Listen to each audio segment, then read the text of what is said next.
Amen, amen, glory to God. Merci beaucoup, servant de Dieu Carmen. De te recevoir aujourd'hui. Alors aujourd'hui, merci, servant de Dieu, pour cette marque de confiance encore. Jean chapitre 11, on commence à partir du verset 1er au verset 46. Cet obstacle qui empêche d'obtenir un miracle. Le premier obstacle, nous avons la crainte, on vient de le lire, que c'est l'attente qui nous ouvre, qui nous éprouve en fait. Voilà. C'est le délai qui montre le genre de foi que nous possédons. J'aimerais dire à quelqu'un, comment conçois-tu ton miracle? Comment vois-tu que Jésus est capable de te guérir? Mais tant que cette crainte est en toi, il te sera impossible d'obtenir ton miracle. Voilà pourquoi Jésus a dû d'abord renverser l'obstacle de la crainte dans leurs pensées. Et deuxièmement, je parlerai de la confusion.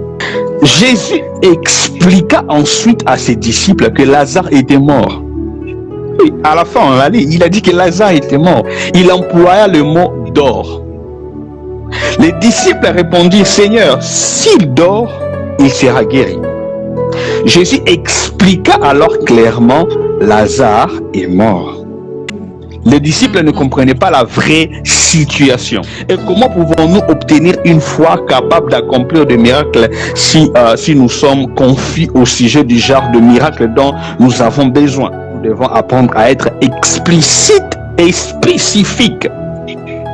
Christ n'est pas venu dans ce monde seulement pour nous encourager, pour nous aider à porter nos fardeaux ou pour nous consoler.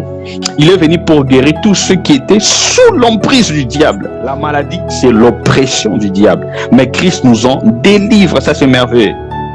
Donc c'est-à-dire que soyons clairs à nos propos du miracle dont nous avons besoin. Et troisièmement, je parlerai de la foi, une foi conditionnelle. Une foi conditionnelle. Regardez ce qui se passe. Une fois arrivé à Béthanie, lors de ce voyage de la foi qui amène à un miracle, Jésus rencontra Marthe, la sœur de Lazare. Regardez, certainement qu'elle partageait sa foi pour un miracle. Mais écoutez ces paroles. Seigneur, si tu eusses été ici, il ne serait pas mort. Le verset 21.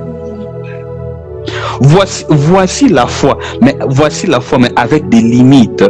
Voici une foi conditionnelle. Les conditions étaient propices. Ou si la situation n'était pas si sérieuse.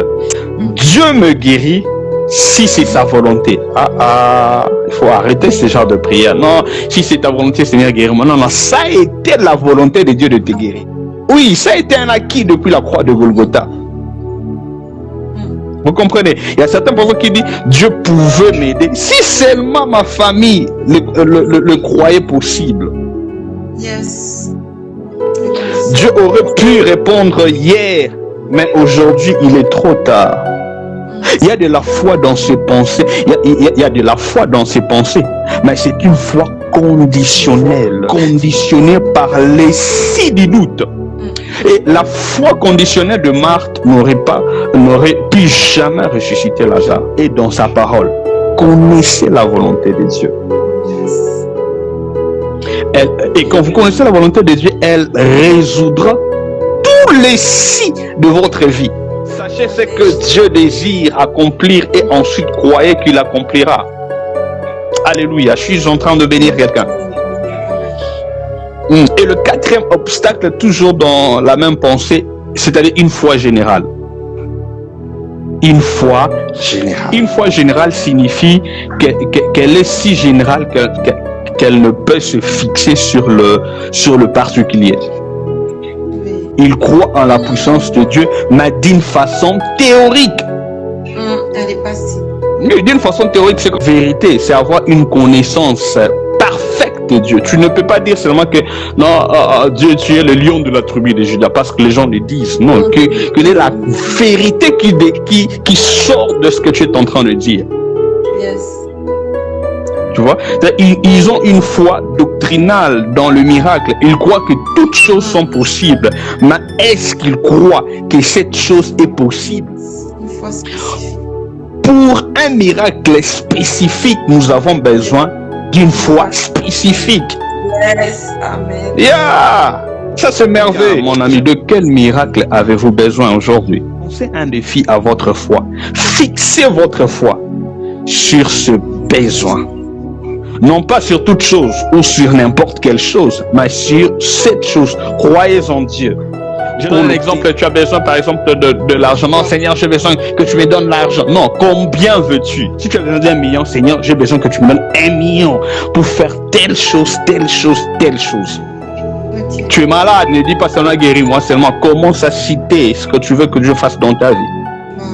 Il faut maintenant faire une demande spécifique pour recevoir une guérison. Une demande spécifique. Exact. Il faut maintenant faire une demande spécifique pour recevoir une guérison. Une demande spécifique. Exact. Foi pour les mauvais moments. Jésus dit, ton frère ressuscitera. Marc répondit, je sais qu'il ressuscitera à la résurrection au dernier jour. Crois maintenant au miracle dont elle a besoin. Mais non pour maintenant, mais pour un avenir lointain. Il est étonnant de voir un si grand nombre de personnes croire à des miracles passés ou à des miracles futurs, mais ces mêmes personnes possèdent aucune foi pour un miracle présent. Oui. Maintenant, oh my God. Oui, c'est impossible. On a du mal à croire en ça. Les gens croient au miracle du temps de la Bible et au miracle qui aurait lieu dans l'avenir. Yes. Les retours de Christ, la résurrection des morts, la transformation de croyants, suffisant pour obtenir un miracle aujourd'hui. Parce que Dieu nous a promis un miracle aujourd'hui. Dieu, Jésus-Christ est le même hier, aujourd'hui et éternellement. J'aimerais dire à quelqu'un, ne regarde pas ton passé de vivre ton miracle aujourd'hui. Ce n'est pas question d'hier ni question de demain, mais c'est une question d'aujourd'hui.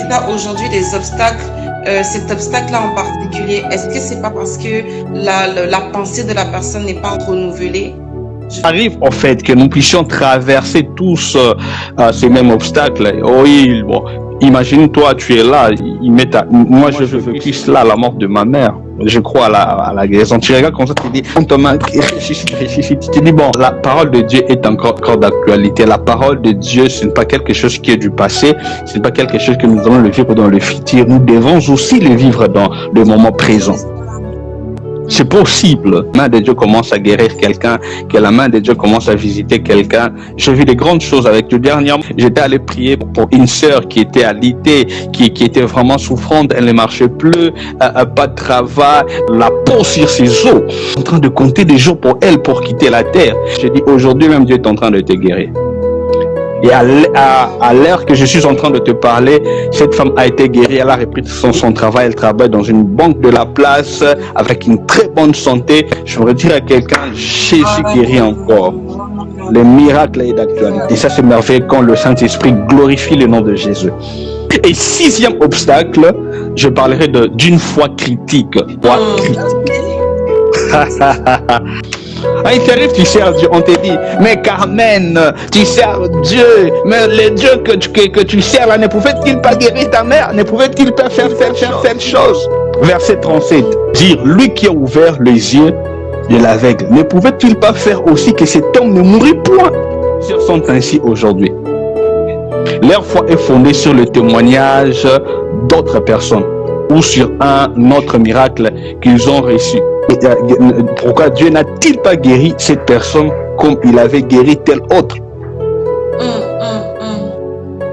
Le genre de foi critique et comparatif est établi sur une fausse fondation.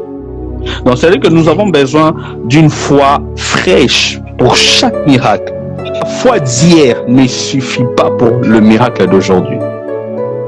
En fait, est-ce que c'est la personne qui doit recevoir la guérison? Quand je parle à ceux qui sont tout autour de toi, Dieu ne se répète pas par sa manière de faire des choses. Ce n'est pas que de la manière dont il a guéri X et de la même manière qu'il va guérir aussi Y.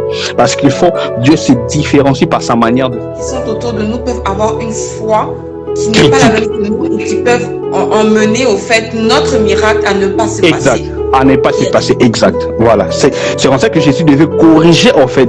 Vous devez comprendre ceci, quand nous lisons le texte, Jésus n'a pas guéri du coup Lazare. Il a fallu d'abord qu'il commence d'abord à corriger. la pensée de ses disciples, et c'était trop tard. Oui, mais comment tu as pu, les aveugles ont vu. Mais pourquoi tu n'as pas fait dans la vie de ton ami Lazare que tu aimais, il est là dans la tombe, ils sont déjà... Dangereux, ça veut dire qu'au fait, les critiques des autres peuvent affecter notre foi. Il y a certaines personnes qui ont du mal à avancer, pourquoi? L'entourage. Il y a certaines personnes qui nous empêchent d'entrer, d'arriver en Canaan. Il y a certaines personnes qui nous empêchent d'entrer à la terre promise, de vivre le miracle. De faire attention par exemple à la foi des autres. Est-ce que ça veut dire que la personne doit se focuser sur ce que Dieu a dit, faire attention à ce qu'elle entend, ou peut-être, imagine s'il y a quelqu'un qui lui dit non, tu vas pas guérir, ça c'est déjà passé. Qu'est-ce que la personne doit faire? La foi vient de ce que l'on entend. Et ce que l'on entend vient de la parole de Christ.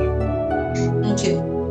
Qu'est-ce que j'entends? Parce que ce que j'entends produit quelque chose. Dieu a créé le monde par la parole. La parole a un certain pouvoir sur nous.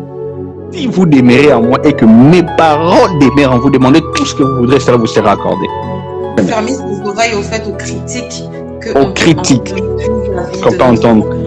Voilà, base-toi sur ce que Dieu est en train de te dire. L'enseignement est important. Et vous allez comprendre ceci que même dans la semaine, il y a certaines personnes qui ont reçu leur miracle juste en méditant la parole de Dieu, en mangeant la parole de Dieu, en déclarant la parole de Dieu. Par là que je vais finir, la foi inactive. Donc, ôtez la pierre. Dieu ressuscita Lazare. C'est de même dans le miracle, il y a la part de Dieu et la part de l'homme. Ce que Jésus te demande, c'est de croire. Le miracle ne peut pas venir si nous ne faisons pas notre part. Jacques 2, la foi sans les œuvres est morte. Tu ne peux pas me dire que j'ai la foi sans pour autant que je ne puisse poser des actes. Rater notre miracle par le simple fait de ne pas avoir franchi la dernière étape d'une foi active. Bon, pour moi, Dieu pour les autres et les uns et les autres, Dieu aussi est pour toi. Et ce que j'aime avec Dieu, il est le Dieu de toute possibilité. Pour tous ceux qui sont en train de le suivre, tu es malade, tu as un problème particulier, que la bonne main de Dieu commence à te visiter dans le nom puissant de Jésus-Christ de Nazareth. Que tu expérimentes Dieu. Ça, c'est merveilleux.